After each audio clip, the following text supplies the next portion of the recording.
From the beginning, I wanted to be able to explain what made Mantle Mantle, what possibly could explain the extraordinary power that he had batting both left-handed and right-handed. A coach named Preston Peavy, who's a batting coach and has his own academy in Atlanta, Georgia. And he has a system that he created in his own software and the whole 9 yards that does what a lot of golf academies and some major league teams now routinely do, which is take high-speed video of players to show the swing as it moves through time and place. And they can then take that high-speed video and convert it to what looks like an animated stick figure. And by doing that, they can isolate each part of the body as it moves through space and time. So Preston took all the video and old footage that I collected, and he reduced it to a handful of swings, 10 to 15 representative Mantle swings. And of those, he picked one right-handed and one left-handed that appeared to be most representative. Now, we knew going into it that the limitations of the film and the technology and the way they meshed meant that you couldn't generalize too specifically. You don't know what the pitch was, you don't know, whether it was a curve or a slider or a fastball, and sometimes you don't even know exactly where in a game it was or what he was trying to do. But given those limitations, Preston was able to create a kinematic Mick, a left-handed Mickey and a right-handed Mickey. And he then took those little films and broke them down even further for me so we could see his shoulders moving in space and the angle of them, his hips moving in space and the angle of them, the trajectory of his bat, the trajectory of his hands while he was batting left-handed and right-handed, how far his back foot moved forward, the stride when he was batting left-handed, which was absolutely distinctive and huge. And he was also able to show me the angle of his head and his axis as he moved through the parts of his swing. Creating a kinetic Mick wasn't easy, which may be why it hasn't, to the best of my knowledge, been attempted before. And it was stunning because I found an old quote from DiMaggio when Mantle was playing his first games for the Yankees in spring training 1951, and DiMaggio said, "Oh, he's the only switch hitter I ever saw that bats exactly the same, lefty and righty." Well, Joe was wrong. And perhaps those differences between Mantle left-handed and right-handed became more exacerbated during his career, but they were vastly different, and you couldn't really see them with the naked eye.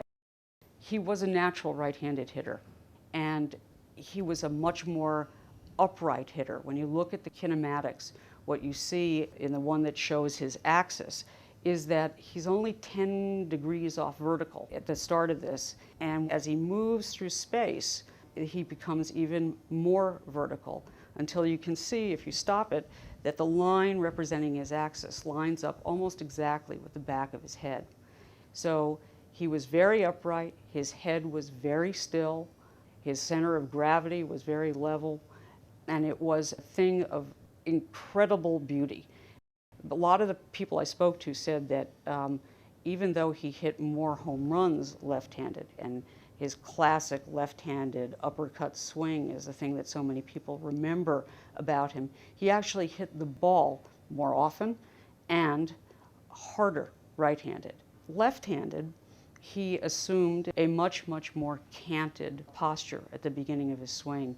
And as he moved forward in that swing, and this is the thing that probably distinguished him most, was just how far forward he moved his front leg to generate speed and power left-handed. His stride could be as much as 28 inches. And he had to do that because he was less efficient as a left-handed hitter. And it was the violence of that swing that distinguished him left-handed. But his swing, because of the angle, assumed a much, much more lasso-like shape. Right-handed, if you look at the kinetic that Peavy created for me, it's very flat. And when it's flat, it means that it was moving forward, but staying in the plane of the pitch for a considerable amount of time and space, perhaps 2 to 3 feet. Left-handed, because of the loop in the swing and the shape of it going around like that, as the bat came up and the ball came down, they met for a much briefer amount of time, and they intersected for less footage, for lack of a better way to put it. And of course, what batting coaches all say is what hitters want to do is stay as long as possible in the plane of the pitch. Now, a pitch is coming downhill, and the bat is going slightly uphill, and what coaches like Peavy try to teach their hitters to do is you don't want to hit level to the ground. You want to hit level to the pitch so that the two intersect kind of like that, which he did profoundly and profoundly well right-handed.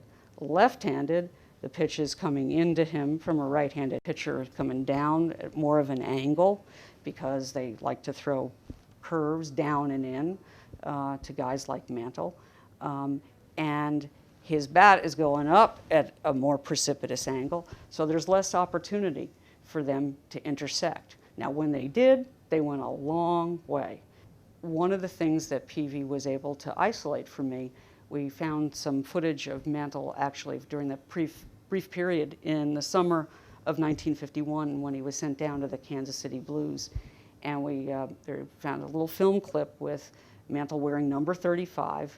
And so this is prior to any injury, this is as whole as Mantle got. And when he stopped the frame and slowed the film down, he could see that his right front leg, on which all the forces, accumulated forces, were rotating, was slightly hyperextended.